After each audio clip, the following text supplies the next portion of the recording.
Olá, gente. Infelizmente não tá dando para fazer as lives justamente por causa dos áudios que não estão dando certo.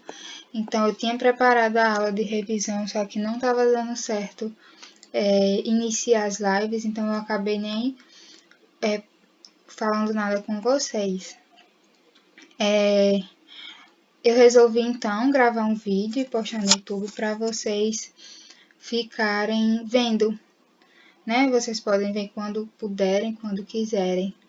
Essa aula 2 sobre a revisão ainda vai ser sobre os outros simulados que a gente tinha feito anteriormente. Porém, as próximas aulas eu vou fazer, já que eu vou postar após o primeiro simulado ter acontecido, o terceiro simulado ter acontecido, então eu vou fazer sobre essas questões do terceiro simulado para vocês darem uma revisão, uma revisada, né? Enfim, qualquer coisa vocês podem enviar dúvidas no chat mesmo, que quando eu vir eu respondo para vocês. Aqui são as escolas literárias que a gente vai trabalhar nas questões. Na aula passada a gente viu ainda inicialmente sobre a parte de figuras de linguagem, essas coisas assim. Agora a gente já vai adentrar nas escolas literárias e eu separei aqui trovadorismo, humanismo, arcadismo e barroco para o primeiro momento. Eu ia continuar as escolas literárias com vocês, dividindo direitinho, mas como eu vou fazer nas próximas 2 aulas a revisão das questões do terceiro simulado que abrange todos os conteúdos, então não vai haver necessidade disso, porque vocês já vão ver tudo dentro das questões. Inicialmente, para revisar, porque aqui o meu plano foi fazer questões para eu responder junto com vocês, mas como não está dando para fazer as lives, eu vou continuar, eu vou ler as questões, vou explicar, e vocês vão entendendo melhor o motivo da resposta, né, dessas questões. Tem aqui uma questão que caiu no nosso simulado, em um dos nossos simulados. Primeiro, vamos ler aqui o poema. 70, o poema, né? 78. Camões. Foi escrito entre 1525 e 1580. Leda, serenidade deleitosa, que representa em terra um paraíso, entre rubis e perlas doce riso, debaixo do ouro e neve cor-de-rosa, presença moderada e graciosa, onde ensinando estão despejo e siso, que se pode por arte e por aviso. Como por natureza ser fermosa, fala de quem a morte e a vida pende, rara, suave, enfim, senhora vossa, repouso nela alegre e comedido. Estas as armas são as que me rendem e me cativa amor, mas não que possa despojar-me da glória de rendido. O segundo texto seria, no caso, a imagem de uma mulher, que seria a mulher com o unicórnio, de Sânzio. Vamos para a questão, então. A pintura e o poema, embora sendo produtos de 2 linguagens artísticas diferentes, como vocês podem ver, a linguagem artística visual e outra falada, né, escrita, participaram do mesmo contexto social e cultural de produção, pelo fato de ambos apresentarem um retrato realista, evidenciado pelo unicórnio presente na pintura e pelos adjetivos usados no poema. B. Valorizarem o excesso de enfeites na apresentação pessoal e na variação de atitudes da mulher, evidenciadas pelo adjetivo do poema. C. Apresentarem um retrato ideal de mulher marcado pela sobriedade e o equilíbrio, evidenciados pela postura, expressão e vestimenta da moça e dos adjetivos usados no poema. desprezarem o conceito medieval da idealização da mulher como base na produção artística, evidenciando pelos adjetivos usados no poema, ou é apresentarem um retrato ideal de uma mulher marcada pela emotividade e o conflito interior, evidenciado pela expressão da moça e pelos adjetivos do poema. No caso aí, nós vamos ter a questão C como resposta certa, porque, mais uma vez lendo, ambos eles apresentam um retrato ideal da mulher, né? Um retrato ideal de mulher marcado pela sobriedade e equilíbrio. Então, a mulher é como se fosse uma utopia, algo que ficasse também na imaginação. A mulher, elas eram idealizadas. Então, eram evidenciados pela postura, né? Aí aqui está a expressão de vestimenta da moça, como a gente pode ver na pintura. E os adjetivos usados no poema, como rara, suave, serena, né? Tem aqui entre rubis e perlas, doce riso. Então, compara o sorriso dela com rubis. Então, toda essa idealização. E a gente vê isso a partir do homem trovador, né?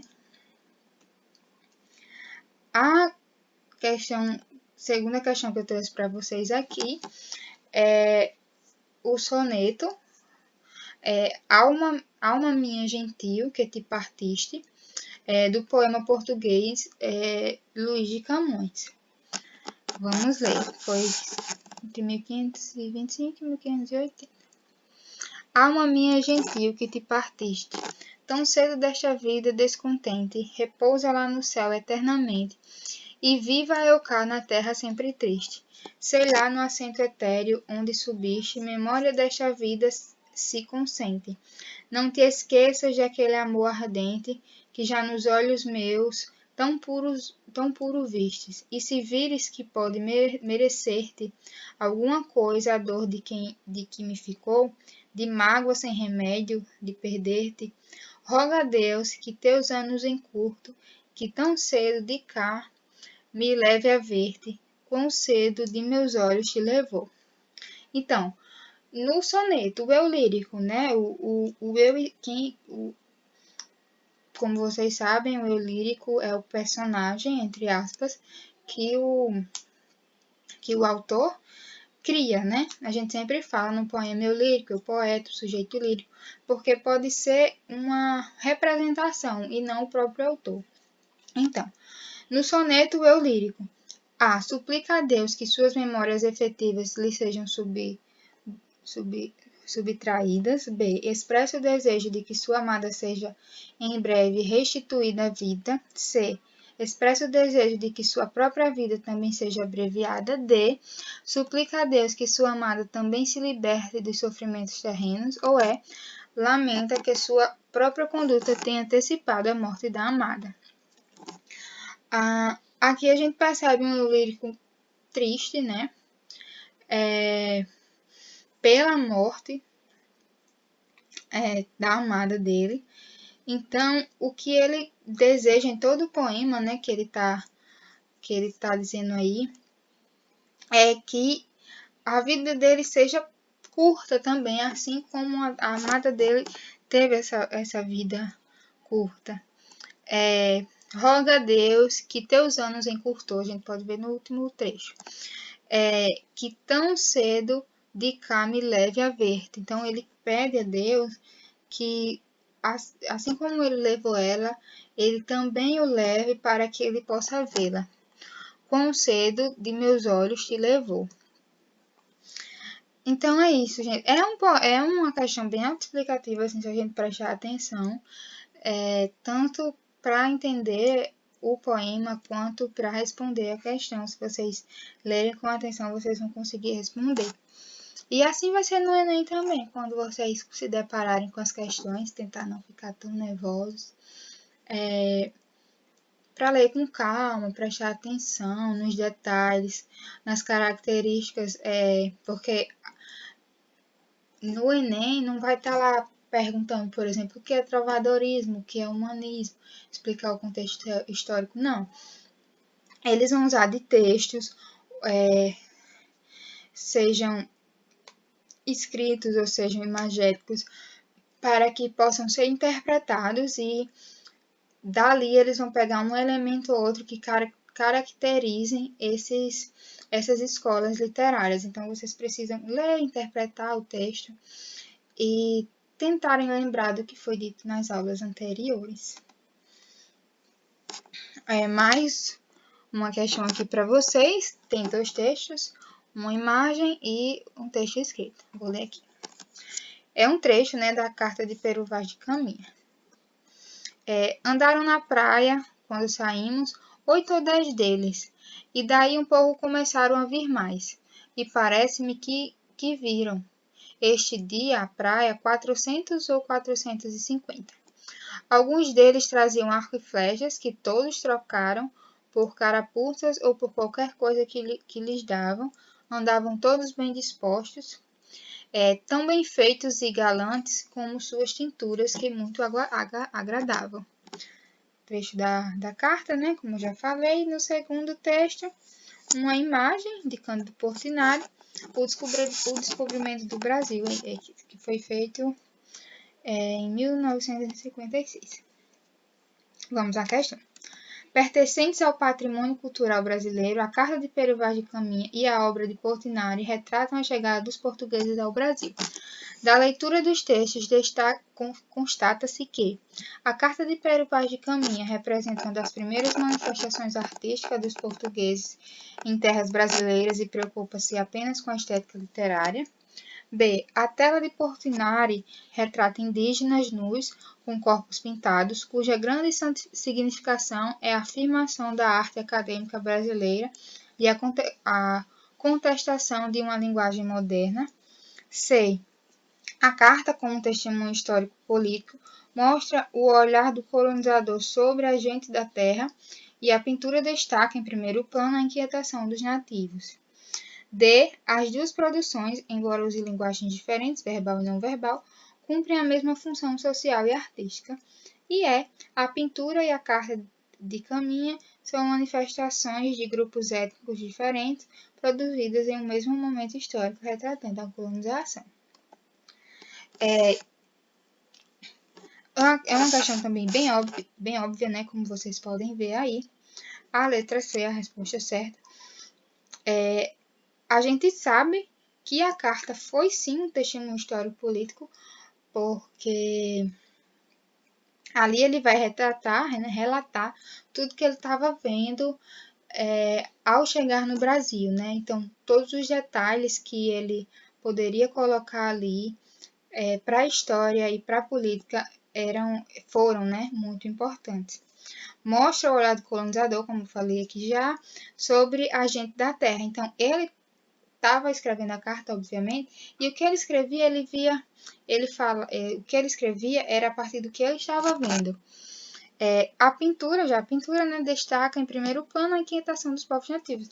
Dá para perceber que todos eles apontando, um agachado, como se quisesse se esconder para ver alguma coisa. Dá para ver o navio chegando, como se eles estivessem assustados. Uma criança olhando do outro lado, como se estivesse chorando, não sei, com medo. Então, a questão C é a questão certa e, como vocês podem ver, é uma questão simples também, basta interpretar, basta olhar direitinho, analisar direitinho os fatos. Mais uma questão aqui. Ouvia.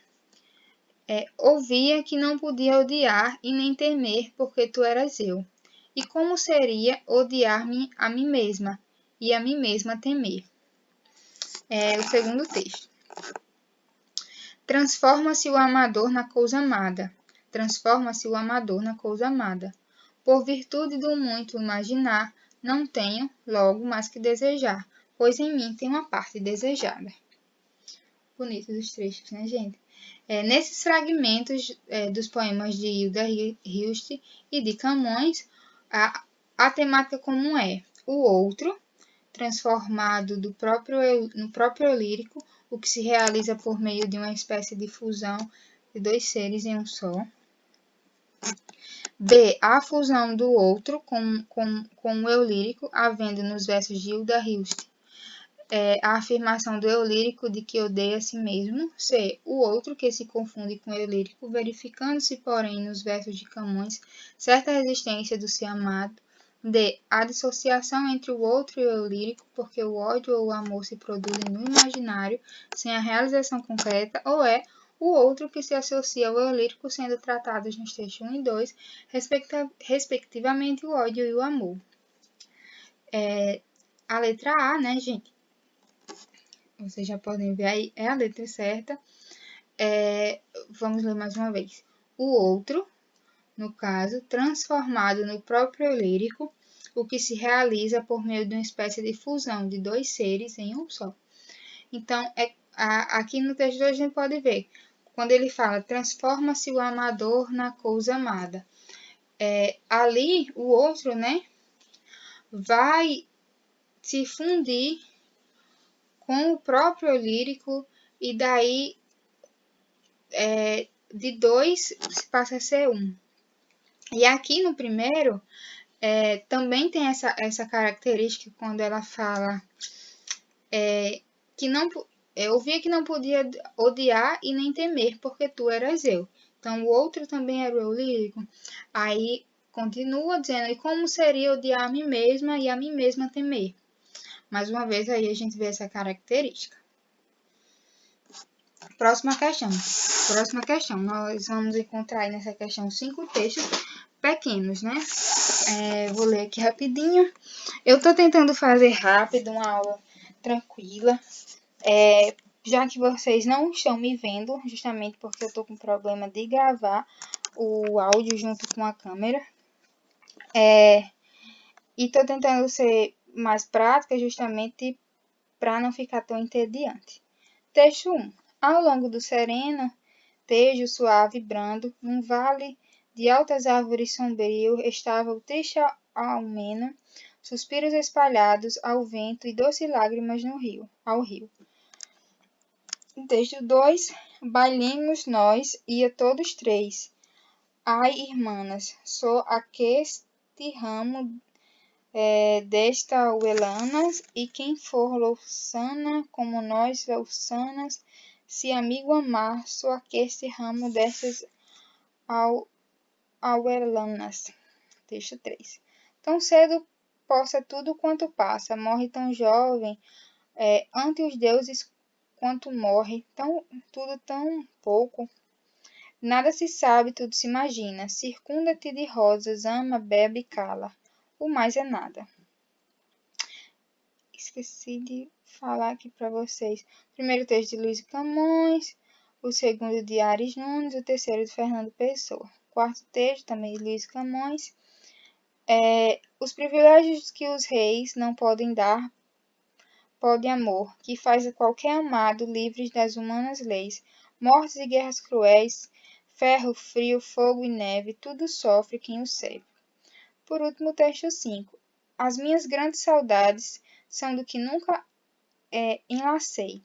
Ai, como eu tenho saudades dos sonhos que eu não sonhei. Mário de Sá Carneiro. A alternativa que indica texto que faz parte da poesia medieval da fase trovadoresca é. Qual vocês acham que é? Letra B, texto 2. A gente pode ver aqui a característica também, né? Tá bem fácil. Da língua, né?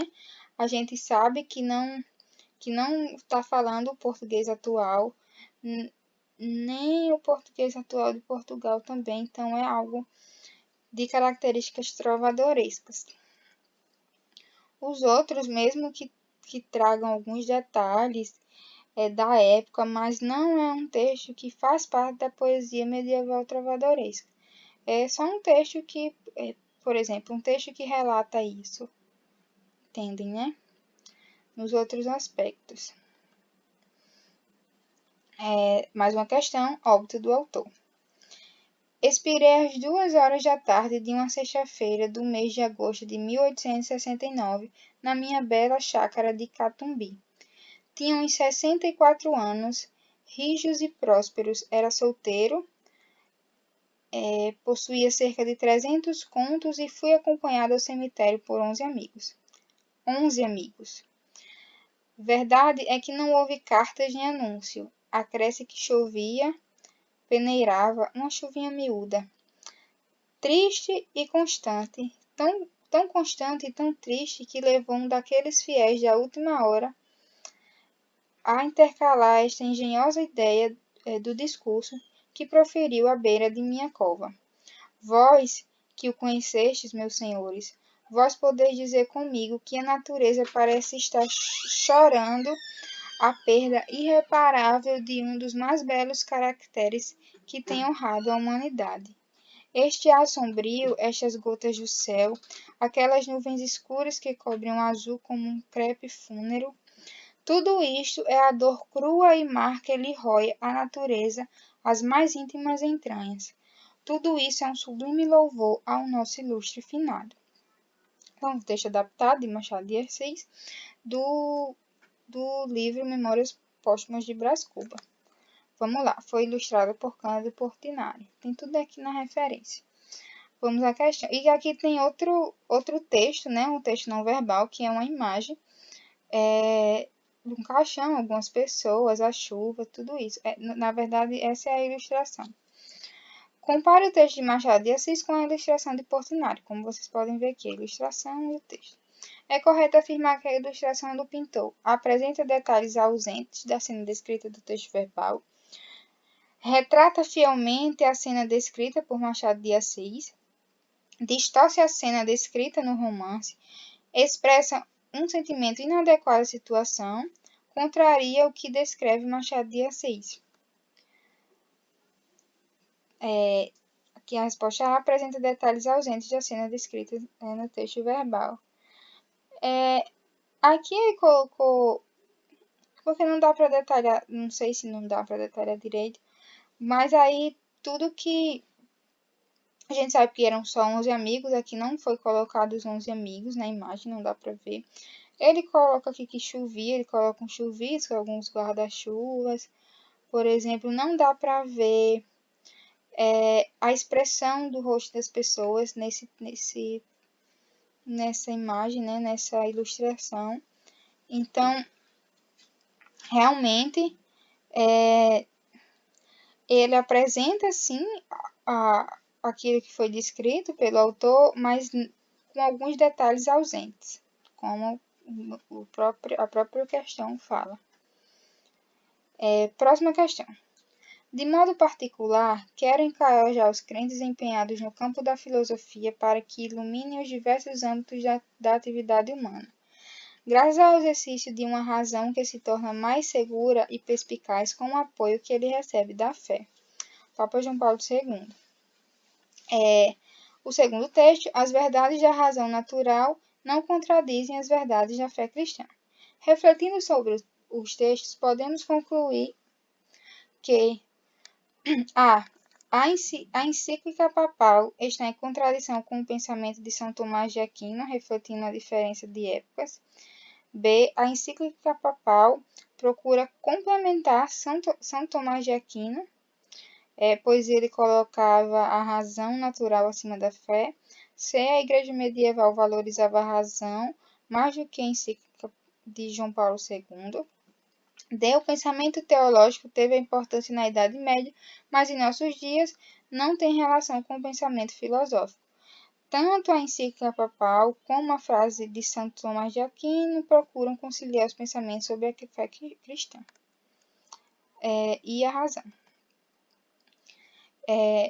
Como vocês podem ver aí, a letra E é a resposta certa, né?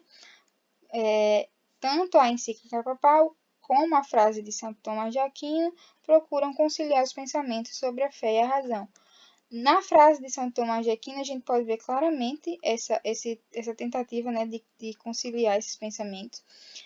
As verdades da razão natural não contradizem as verdades da fé cristã. Bem claro. E na encíclica papal também tem essa característica. Mais uma questão aqui para vocês. Vamos lá. Mais um trecho aqui das Memórias Póstumas de Brás Cuba. Então, de Machado de Assis. Então, eu vou ler aqui um pouquinho para vocês. A Pêndula, capítulo 54. Saí dali a saborear o beijo. Não pude dormir. Estirei-me na cama, é certo, mas foi o mesmo que nada. Ouvi as horas todas da noite. Usualmente, quando eu perdi o sono, o bater da pêndula fazia-me muito mal. Esse tic-tac soturno, vagaroso e seco, parecia dizer a cada golpe que eu ia ter um instante menos de vida. Imaginava então um velho diabo sentado entre dois sacos, o da vida e o da morte, e ia constá-las assim: outra de menos, outra de menos, outra de menos, outra de menos. O mais singular é que se o relógio parava, eu dava-lhe corda para que ele não deixasse de bater nunca. E se eu pudesse contar todos os meus instantes perdidos? Invenções há que se transformam ou acabam, as mesmas instituições morrem, o relógio é definitivo e perpétuo. O derradeiro homem, ao despir-se do sol frio e gasto, há de ter um relógio na algibeira, para saber a hora exata em que morre. Naquela noite, não padeci essa triste sensação de enfado, mas outra e deleitosa. As fantasias tumultuavam-me cá dentro, via umas sobre as outras, à semelhança de devotas que se abauroam para ver o anjo cantor das procissões. Não ouviam os instantes perdidos, mas os minutos ganhados. O capítulo apresenta um instante em que Brás Cubas revive a sensação do beijo trocado com Vigília, casada com Lobo Neves. Nesse contexto, a metáfora do relógio desconstrói certos paradigmas românticos. Por quê? A. O narrador e Vigília não têm percepção do tempo em seus encontros adúlteros. B. Como defunto autor, Brás Cubas reconhece a inutilidade de tentar acompanhar o fluxo do tempo. C. Na contagem das horas, o narrador metaforiza o desejo de triunfar e acumular riquezas. D. O relógio representa a materialização do tempo e redireciona o comportamento idealista de Brás Cubas. E. O narrador compara a duração do sabor do beijo à perpetuidade do relógio. Aqui nós vemos que a resposta é D. Lendo mais uma vez, já que eu li rapidamente para vocês. Vocês podem pausar o vídeo, sabe? Também, se quiserem ler melhor, se não quiserem acompanhar só as minhas respostas, para analisar, para saber se vocês concordam. E se não concordam, anota o motivo de porquê. Escreve a pergunta que eu posso responder a vocês. O relógio representa a materialização do tempo e redireciona o comportamento idealista de Brás Cubas. Isso mesmo. Ele tinha um comportamento idealista, né? Era uma pessoa muito idealista. Então, o relógio vai representar né, o tempo não como algo abstrato, né? Mas vai materializar, vai virar algo concreto. E então, ele vai direcionar novamente esse comportamento que Brás Cubas tem aí. Então, é isso, gente. Eu não coloquei muitas questões, justamente para não passar muito tempo. Mesmo já tendo preparado para ser uma aula ao vivo, eu não queria demandar muito tempo, até porque tinha outros professores que iam dar aulas posteriores à minha. Enfim, é isso. Não parem de estudar, lembre-se que o Enem está logo ali. Qualquer dúvida, podem me perguntar. Vão ter mais outros 2 vídeos, provavelmente eu vou postar todos no mesmo dia e vou explicar para vocês nos grupos, até na descrição mesmo, por que isto aconteceu, para vocês terem ciência disso, tá bom? Qualquer coisa eu tô aqui para vocês. Beijo e até a próxima aula. Tchau, tchau.